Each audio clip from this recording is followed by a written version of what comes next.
Bonjour à toutes et à tous, bienvenue dans Était une fois le cinéma, votre podcast qui parle de cinéma et rien d'autre que de cinéma.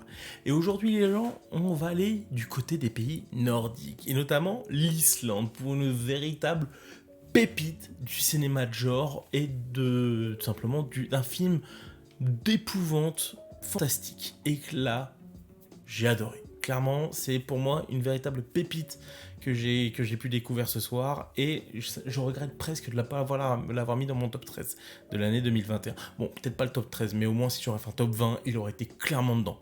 Parce que c'est une véritable pépite. Aujourd'hui, les gens, on va parler de Lamb, l'autre côté, de Lamb réalisé par Vladimir Jonansson, oui, parce que les noms islandais, c'est toujours folklorique à dire. Vous allez me l'entendre, ce mot folklorique, je pense, ce soir. Et du coup, avec au casting Naomi Rapace, Ilmir Sail Golenden, Björn Ilmur Erlingsson et Ingvar Edgar Rigunonsson. Et oui, c'est ultra folklorique. Je suis content de les avoir presque en une fois. Bon, certains j'ai bafouillé, vous foutez pas trop de ma gueule parce que bon, essayer l'exercice c'est quand même sacrément chialé. Donc, de quoi ça parle, Lamb, ça parle de Maria et Ingvar, qui vivent reclus avec leur troupeau de moutons dans une ferme en Islande.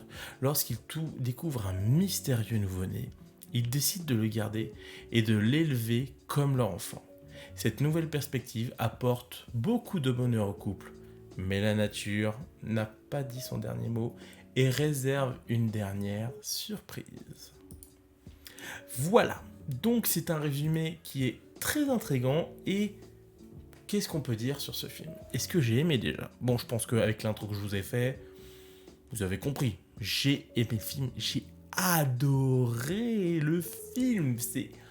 Putain, j'en sors d'il y a presque 2 heures et c'est très rare que je fais des avis vraiment à chaud comme ça, mais quand le cœur parle, quand tu sais que t'as vu un bon film, tu fais ok, faut que j'en parle, faut que je partage ce film, surtout qu'il est sorti le 29 décembre, donc je pense qu'il va pas rester non plus 4 milliards de temps dans les salles, et ça me ferait chier parce que je pense que c'est un film qui peut trouver son public et qui est très intriguant, avec des thématiques très intéressantes. Et d'ailleurs, je tiens à remercier énormément Joker Film. Joker Film, pour ceux qui ne savent pas, c'est ceux qui ont permis, il y a quelques années, la distribution de Parasite. Et qui, c'est une boîte de distribution qui fait tout pour vous proposer des films et des projets très intéressants. Et clairement, dès qu'il y a Joker Film en tant que le label de distribution, je suis direct allé voir ces films parce que souvent Joker Film c'est un label de qualité qui aime le cinéma et qui vous proposeront de vraies expériences de cinéma. Donc si vous voyez le label Joker Film, allez voir les films de Joker Film, dont notamment Lamb en fait partie. Donc voilà, allez voir Lamb. Voilà. En plus avec une très belle affiche qui fait notamment un peu très christique, et on va en parler, ça fait clairement partie des thématiques.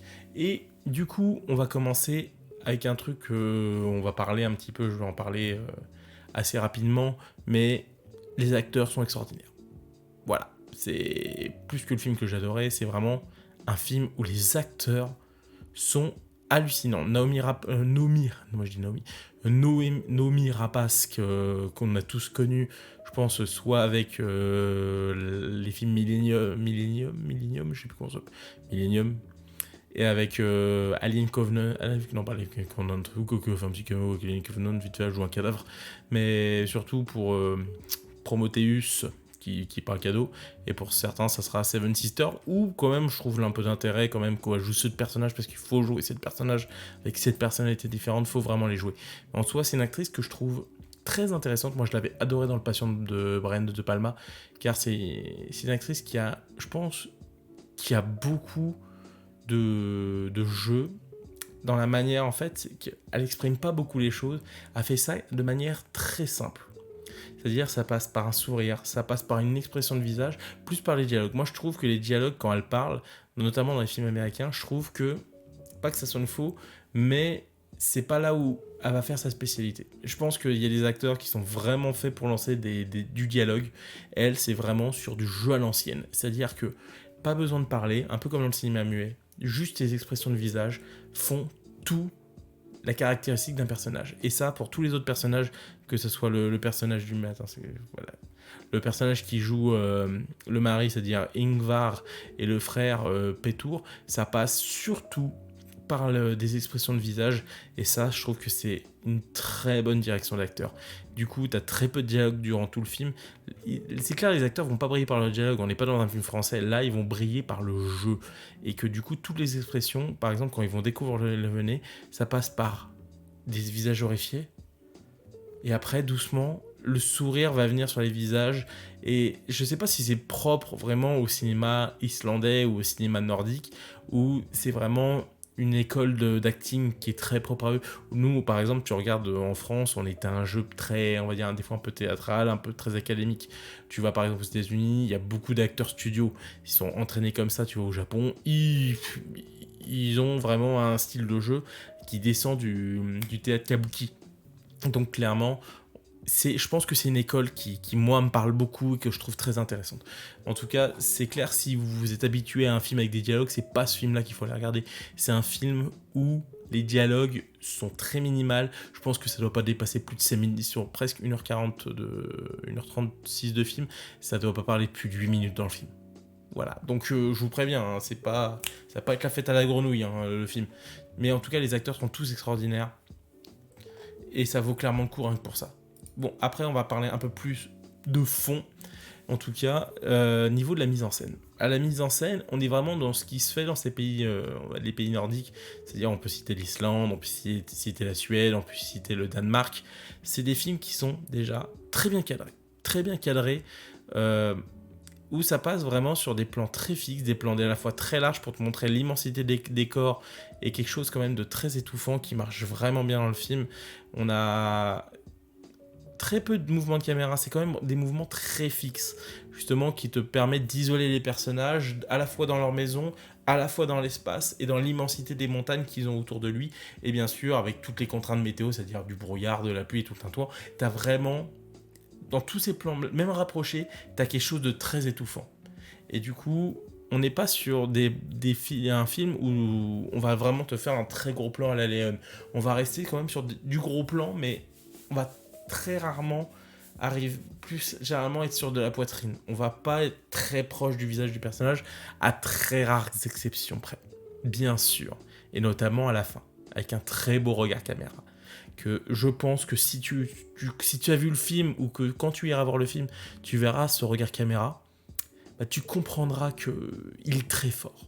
Émotionnellement, moi, j'ai pleuré sur ce regard caméra. Je trouve que c'est vraiment très bien mis en scène, ce regard caméra. Et du coup, on a des plans très fixes, mais aussi on a des fois quelques mouvements, on va dire, de travelling pour rajouter un peu de dynamisme, ou pour montrer vraiment en général, quand les travelling et les plans steadicam arrivent, c'est vraiment pour montrer quand les personnages sont dans des situations de détresse ou des situations qu'ils ne comprennent pas. Et justement, c'est très bien utilisé dans ce cas-là, parce que je pense notamment à une certaine scène avec un certain mouton, parce que le mouton, vous l'avez compris, vous voyez l'affiche du film, vous dit que le nouveau-né, c'est ça en fait. Je vous en parlerai un petit peu après. Mais globalement, c'est vraiment dans les moments de détresse et vraiment de panique que les plans un peu plus en mouvement vont arriver, et ça marche vraiment bien. Sinon, quand les personnages sont dans des moments de sécurité et de drôlerie, on reste sur, ou même des moments simples de la vie quotidienne, on est sur du plan fixe. Et du coup, ça amène une mise en scène qui peut paraître très froide, mais je trouve que par moments peut être très chaleureuse, voire même des fois très drôle. Par moments, je pense notamment à certaines scènes, bah ça marche, et c'est un parti pris que je trouve qui marche vraiment bien en termes de mise en scène, et avec un esprit de ces pays-là, qui fait que ça marche. On peut citer par exemple, dans le même esprit qui peut paraître froid, c'est-à-dire on a quand même le cinéma danois qui est vraiment entre deux factions, entre quand même un cinéma qui vient du Dog 95, notamment avec Thomas Vinterberg et Lars von Trier, qui ont fait quelque chose de caméra épaule, mais très naturaliste dans cette manière de faire. Et aussi, on a par exemple Refn et d'autres réalisateurs qui font quelque chose d'un peu plus d'esthétique, mais vous regardez même s'ils sont très différents dans la manière de leur film mise en scène, ils ont cette caractéristique de faire un cinéma que je trouve très froid, et que moi, perso, j'aime beaucoup. Winterberg, moins, je suis beaucoup plus fan de la rentrée et de Refn, même si bon, Refn, je commence vraiment à m'en détacher depuis un moment. Je trouve que ses derniers projets n'étaient pas très intéressants. Et du coup, on a vraiment, je trouve, cette mise en scène des pays nordiques que je trouve très intéressante. Car tu peux te dire qu'il y a une façon presque de filmer un peu avec les cultures des pays. Par exemple, quand tu filmes en Italie, c'était faux. Et tu voyais qu'il y avait un style de cadrage, un style de mise en scène très italienne. Tu regardes par exemple aux États-Unis comment ils filment, leur manière de découper. Tu regardes en France la manière dont on amène les acteurs. On fait beaucoup plus des fois au déplacement des acteurs. On a vraiment des doctrines de travail très différentes. Et justement, je trouve ça très intéressant comment tu peux voir dans d'autres pays comment ça se fait et comment ça travaille le cinéma. Et c'est ça qui fait que si vous allez voir l'homme, c'est une expérience de cinéma parce que vous allez voyager. Excusez-moi, vous allez voyager en termes de cinéma. Et c'est ça qui est génial. Du coup, la lumière. La lumière, on est sur des fois beaucoup de lumière naturelle, mais une lumière naturelle quand même que je trouve très froide. On est vraiment sur des températures avec à bas Kelvin, c'est-à-dire que vraiment on va être sur quelque chose de très froid et de très crispant qui fait que on aura, je crois dans tout le film, il n'y a aucune lumière chaude. Et c'est-à-dire qu'à un moment, une lumière chaude, c'est une lumière entre vulgairement, voilà, on a une lumière beaucoup plus blanche pour une lumière froide et on a une lumière un peu plus jaunie vulgairement pour une lumière chaude. Et du coup, là, on est vraiment sur de la lumière très froide et qui fait que justement, ça va rajouter par rapport déjà à ce que je vous ai dit au parti pris de mise en scène et de cadrage, et justement, ça va accentuer la froideur qui va entourer les personnages et ça va accentuer justement tout ce côté vraiment nordique qui est très crispant, très resserré sur eux-mêmes. T'as l'impression d'étouffer et que il n'y a pas d'espoir dans tout ce qu'il y a autour d'eux. Et c'est vraiment un parti pris que je trouve très intéressant en termes de mise en scène. La lumière, c'est quelque chose qui m'énerve parce que je vois que beaucoup de films la bâclent, et là ce film ne la bâcle absolument pas. Il y a des très beaux jeux d'ombre que je trouve absolument magnifiques. Il y a des moments je vois un plan notamment où le personnage de Rapace est en arrière-plan et elle parle avec le beau-frère, avec elle qui est dans la lumière blanche, justement qui fait un peu la morale à son beau-frère, et le personnage du beau-frère qui est dans l'ombre. Et là, je trouve qu'il y a un plan absolument magnifique. Et là, je vous dis, là, la lumière a un sens entre un personnage qui est rempli de bonté, qui est presque divin, comme vous pouvez le voir dans l'affiche. Hein, clairement, c'est presque ça. On est presque sur quelque chose de très christique, et j'y viens juste après. Et clairement, c'est ça qui, pour moi, fait la force du film. Déjà, quand t'as un film qui est bien cadré, où t'as une belle lumière, t'as déjà fait pour moi déjà 80% du boulot. Ce qui est déjà 80% du boulot, des fois, dans les films, qui n'est pas fait. Hein. Il y a des tas de films, je trouve, où la lumière est absolument tu des fois, tu te dis, ils se font pas chier, hein, les mecs, des fois, ils créent carrément la lumière en post-prod. Mais moi, je vois que là, c'est une vraie lumière naturelle. C'est dans le sens naturel, là, que je sais pas, je dis la lumière naturelle du jour et tout le temps, une vraie lumière naturelle de cinéma. C'est-à-dire que tu sens que c'était une lumière qui a été étudiée, calibrée pour le film. Et ça, j'adore. J'adore. Donc, du coup, ça fait 13 minutes que je vous parle un peu de tout de la mise en scène et tout le temps. On va passer un peu aux thématiques. Et du coup, de quoi ça parle le film ? Et bien globalement, ça parle de la parenté. Ça parle de qu'est-ce que c'est une famille ? Est-ce que une famille, c'est biologique ? Ou la famille, est-ce que c'est celle qui va t'adopter et celle qui va t'élever et te donner de l'amour ? Car le personnage du nouveau-né, justement, ce qui est très intéressant, et justement c'est pour le côté à peu près biblique qu'il y a aussi à côté, on y reviendra un petit peu après aussi encore. Ouais, ça, je dis ça très souvent là, ça aujourd'hui, parce que bon... Mais derrière le film, justement, on a la famille biologique, c'est-à-dire le mouton qui lui a donné la vie, et la créature qui arrive au début du film. Je vous spoil pas comment elle est et voilà. Mais clairement, au début, j'avoue, je dis clairement, je croyais que le mec avait enculé un mouton. Hein. Je croyais qu'on était au niveau... le sketch des Guignols de Canal. Hein. Je le mets pas là, parce que sinon je sais que Canal va striker la vidéo tout de suite, parce que bon... C'est Canal, il déconne pas avec les droits d'image, les droits d'auteur, surtout ceux des Guignols. Putain de merde. Et du coup, on a cette famille-là biologique et on a le personnage de Naomi Rapace et de son mari qui, justement, vont s'occuper de cet enfant, lui donner de l'amour, lui donner un foyer, lui donner une vie, tout simplement. Et justement, cet amour va donner beaucoup de bonheur aux couples qui ont perdu un enfant, et ça se voit de manière très subtile, avec justement un insert sur le personnage de Ada, parce que le nouveau-né, justement, s'appelle Ada. Et on comprend très vite que c'est un couple qui a perdu un enfant et qui vont pouvoir avoir une nouvelle chance dans la vie, éduquer un enfant. avoir un nouvel enfant pour pouvoir simplement faire leur rôle de parent, malgré qu'ils ont tout perdu. Et c'est ça que je trouve très beau, c'est justement l'amour qu'on peut donner à cet enfant, malgré que c'est un enfant qui est à la moitié humain, moitié mouton, et bah justement, il y a toute cette notion de la bestialité. Est-ce que la bestialité est humaine, avec le personnage du beau-frère, à un moment, du beau-frère et du frère, du mari du coup, qui va être potentiellement peut-être plus qu'une bête, ou tout simplement, c'est l'amour qui fait que tu vas devenir quelqu'un d'humain. Et justement, c'est tout cet amour qui fait que, par exemple, le personnage du frère, du mari, le frère du mari, du coup le beau-frère de Naomi Rapace, à qui plus ou moins a une relation tout un temps, et bah, justement, tu vas t'attacher à ce personnage. C'est-à-dire que le mec part avec beaucoup d'a priori sur l'enfant, et du coup, derrière, il va rejoindre cette famille. Avec, justement, grâce à l'amour que lui a donné cet enfant, justement, et il voit le bonheur qu'il donne à son frère et à sa belle-sœur. Et il y a toujours des moments, justement, ce qui fait que, thématiquement, c'est très intéressant. Qu'est-ce que c'est un parent ? Apparemment, c'est celui-là qui te donne de l'amour, ou c'est celui-là qui te donne la vie. Et justement, ce film tranche vraiment pour te dire que c'est clairement la famille qui va te donner de l'amour, mais qu'à la fin, et quand même, la nature est très mal faite et que la vie peut être très cruelle. Et ça, c'est vraiment d'un point de vue très nordique. Hein. Ça, c'est, je pense, dans un cinéma américain, t'aurais pas fini. C'est comme ça déjà, ça aurait été beaucoup plus exagéré dans le cinéma américain. Mais là, cet enfant, même dans le comportement de l'enfant, ça se fait qu'une manière que j'adore. C'est-à-dire, l'enfant, c'est pas exagéré. Il se comporte vraiment comme un enfant. C'est-à-dire, il marche et voilà, il se balade, il a peur de danser et ça passe par beaucoup d'expressions. Malgré qu'il ait une tête de mouton, ils y ont fait un visage très expressif, avec des images de synthèse bien sûr, mais clairement, on est sur un personnage qui dégage beaucoup d'émotions.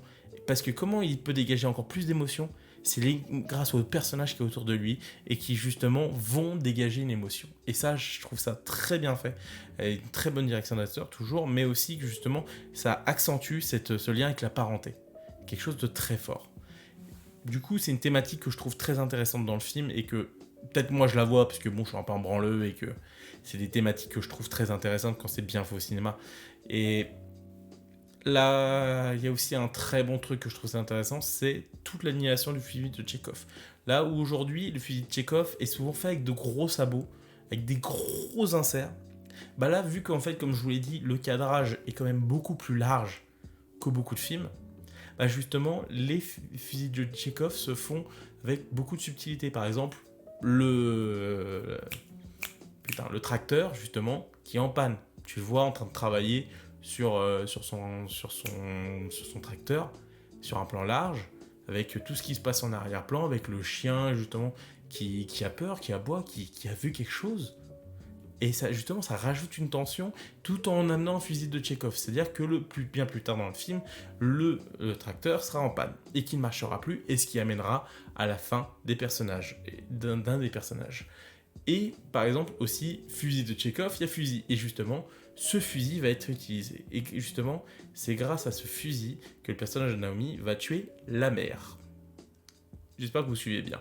En tout cas, c'est fait d'une manière que ce fusil va servir plusieurs fois dans le film. Il va servir notamment quand le beau-frère va pointer l'enfant, mais qui va se rédempter justement dans son acte et se laisser porter par l'amour. Mais ce fusil ne sera encore utilisé. Je vous dis pas pourquoi, mais parce que cette fin va vous mettre sur le cul. Et je m'y attendais tellement pas, le coup du chasseur-chassé. Je trouve ça génial. C'est un semi-spoil, mais en tout cas, voilà. Vous savez que moi, les spoils, je m'en fous. Clairement, je vous dis les choses. On est sur de la radio, je pars sur le principe, vous avez vu le film, mais je vous donne quand même envie le film. Et attention, moi, je suis quelqu'un qui est absolument pas dans la culture du spoil. C'est-à-dire, tu peux me dire que le film, ça m'a pas empêché de le voir. Et même si tu me dis à la fin, la 6ème sens, ça m'a jamais empêché de kiffer 6ème sens. Donc alors... il faut pas exagérer la culture du spoil, les gens. Du coup, qu'est-ce que je peux vous dire sur ce film ?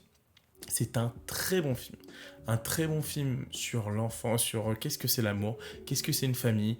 Et c'est fait avec une mise en scène qui certes peut vous dérouter, des fois peut être très longue à être lancée, mais une fois que vous êtes dedans, c'est un vrai roller coaster émotionnel. Et je peux qu'une chose, vous conseiller d'aller voir le film le plus vite possible. Foncez dans les salles, allez le voir. Bon, je sais que cette vidéo va faire 10 vues. Hein. Je m'y attends depuis un moment à me dire que bon, les gens ils iront pas voir ce film.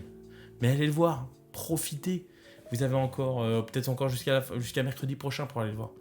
Donc, soutenez ce genre de film, soutenez les petits distributeurs comme Joker Film et justement permettez à vous et aux autres justement de pouvoir voir des films avec un folklore différent. C'est ce qui fait la magie du cinéma, c'est d'aller voir des films totalement différents. Donc voilà, j'espère que vous avez aimé ce podcast. En tout cas, ça a été un grand plaisir de vous parler de ce film. C'est un grand plaisir de pouvoir distribuer ma voix pour un film de cette qualité-là. Et pensez à vous abonner à la chaîne, histoire qu'on passe les 100 à la fin de l'année. Je pense que je ferai un live à un moment. Dès qu'on passera les 50, je ferai un petit live des 50. Tranquille. Et à mettre un like sur la vidéo, ajouter un commentaire si vous avez vu qu'on en débat. Moi, je parle beaucoup avec les gens. Si vous voulez qu'on débatte dans les commentaires, il n'y a aucun problème. Je suis totalement pour. Je crée un Discord très bientôt pour qu'on puisse parler pleinement cinéma. En tout cas, je vous remercie de faire vivre la chaîne et je vous dis donc à la prochaine. Portez-vous bien. Ciao.